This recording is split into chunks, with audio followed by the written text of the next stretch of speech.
சட்டசபையில் கவர்னர் உரையை புறக்கணித்து தேமுதிகவினர் வெளிநடப்பு செய்த நிலையில் பிரதான எதிர்க்கட்சியான தேமுதிகவினர் கூட்டத்தில் பங்கேற்றனர்.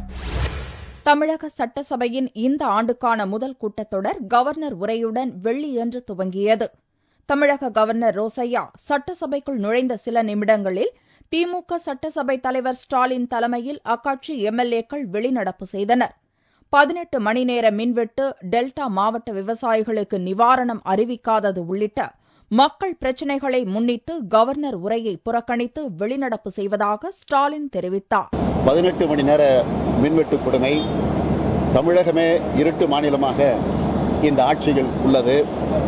குறுவை, சம்பா பயிர் சாகுபடிக்கு காவேரி நீரை பெற்றுத்தர தவறிய காரணத்தால் வறுமையின் காரணமாக 17 விவசாயிகள் தற்கொலை. எனவே இவைகளெல்லாம் கண்டிக்கின்ற வகையிலே தான் இன்றைக்கு நாங்கள் கவர்னர் உரையை புறக்கணித்து வெளிநடப்பு செய்திருக்கிறோம்.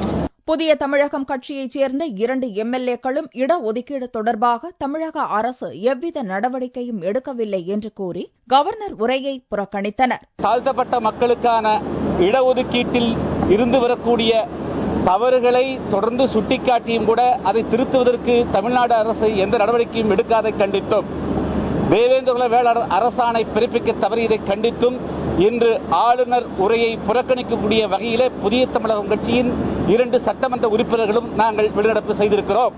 ஆனால் பிரதான எதிர்க்கட்சியான தேமுதிக கட்சித் தலைவர் விஜயகாந்த் மற்றும் அவரது கட்சி எம்எல்ஏக்கள் இக்கூட்டத்தில் பங்கேற்றனர்.